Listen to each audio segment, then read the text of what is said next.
Hello, Joe here from Infiniti of Tacoma. Today I'm going to tell you about this awesome 2020 Infiniti Q50 Red Sport 400 that we have for sale. The high performance version of the Q50. One awesome vehicle. We took this one in on trade. Beautiful shape, only 8,212 miles at the time of making this video.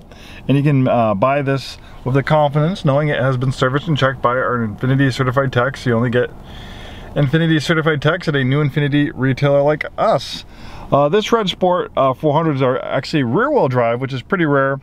Most of the Infinitis that you find in our neck of the woods are all-wheel drive just because we have a wet, slippery climate. We have snow in the mountains, so a lot of people like to get all-wheel drive, and the majority of the Infiniti dealerships order their products with, either with all-wheel drive across the board. This one probably originated in a different area, probably with less snow and stuff like that, but not everyone wants all-wheel drive. In fact, I took a phone call from a customer looking for a Q60, a two-door version of this, with rear-wheel drive, and I was trying to sell him on all-wheel drive, but he's like, no, I want rear-wheel drive, not all-wheel drive. And I said, unfortunately, we don't have anything in stock, but we'll keep an eye out. And I said, it's hard to find these things, but if you're looking for a rear-wheel drive version of the Q50 Red Sport 400, like I said, these are pretty rare. But luckily we have this nice example. So I guess why would someone want rear-wheel drive versus all-wheel drive? Well, the all-wheel drive does add a little weight to the vehicle. I think the all-wheel drive system weighs about 150, 200 pounds. So that's about the weight of one passenger to the vehicle. So that will hamper, performance and handling, I guess, a teeny bit. You get a little bit better gas mileage with rear-wheel drive because you don't have the drag of the all-wheel drive system. And you have a little bit lower service costs with rear-wheel drive since you don't have to worry about servicing the all-wheel drive system. Also, a comparable rear-wheel drive will be a slightly lower price point than an all-wheel drive. I guess from a performance standpoint, in the dry, the rear-wheel drive version of the Q50 is faster than the all-wheel drive. Obviously, the all-wheel drive will be faster in the wet, just for because it has better traction. You also have a little bit lower ride height with the rear-wheel drive. The rear-wheel drive sits a teeny bit lower to the ground. I think it's a ½ inch or an inch lower than the comparable all-wheel drive model. So it has a little bit more of a stanced, lower look to it. So I guess from if you like to drift, if you want high horsepower and you want to go sideways a little bit, shut the traction control off, you're gonna have a little bit more fun doing that in a rear-wheel drive versus all-wheel drive, because the all-wheel drive just does that. It makes your traction a lot better. So getting tail happy is not so easy on the rear-wheel drive version. So those are the differences. If you want rear-wheel drive, here we go. If you want all-wheel drive, well, we're always looking for nice Q50s. Right now our inventory is actually pretty low on new Q50s.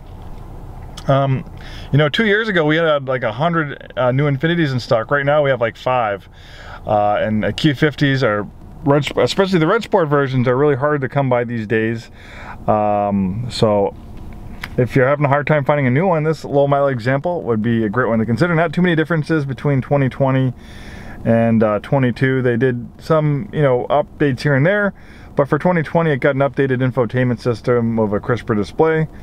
The Q50 Red Sport has a lot of standard equipment in 2020 because it's the range topping trim level, so you have lots of standard equipment like this beautiful leather interior. I like the diamond quilting on the seats. We have power and heated front seats, heated steering wheel. We notice we have a dual display system. The top screen is for navigation and parking camera. The bottom screen is a tablet-like interface for vehicle settings and apps. Heated steering wheel, heated seats. We also have a drive mode selector.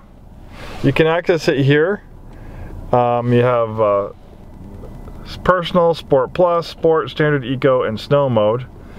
You can also drill down a little bit deeper here if you want. You can make changes to the engine and transmission. You can make changes to the steering. This has a digital dynamic suspension, which comes standard in the Red Sport. You can make changes to the suspension. You either have sport or standard mode. Active traction control brakes individual wheels to help the vehicle rotate a little bit better through the corners. You can shut that system on or off. 7-speed automatic transmission is the only transmission. You have a manual shift mode. You can either use the shifter here to shift. You get rev match downshifts in manual shift mode for a sportier sound and feel, but with this Red Sport you get these nice paddle shifters. Most people will use those. Aluminum pedals, obviously navigation, parking camera, 360-degree round view monitor,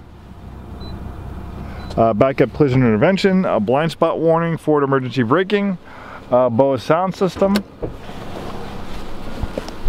Really nice color combination on graphite gray and graphite leather. Also with the Red Sport you get more aggressive wheel and tire package, nice high quality alloy wheels, larger brakes. Of course, you know, you have the sport tuned suspension, digital dynamic suspension. The Q50 Red Sport is built on the advanced performance platform. Infiniti has been using this platform for a very long time. We first started seeing this platform in the early 2000s on the Nissan Z, the G35, the FX series, were some Infiniti vehicles that use the advanced performance platform. This platform is a rear-wheel drive based platform. Obviously you can add all-wheel drive to it as well, but it's a rear-wheel drive based platform.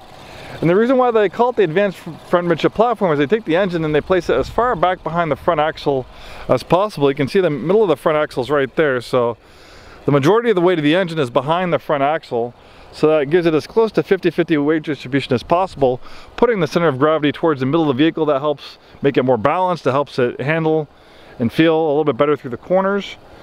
An amazing all-wheel drive system. Sorry, not an amazing all-wheel drive system, this doesn't have all-wheel drive. Amazing platform, and it goes nicely with this VR30 twin turbo V6.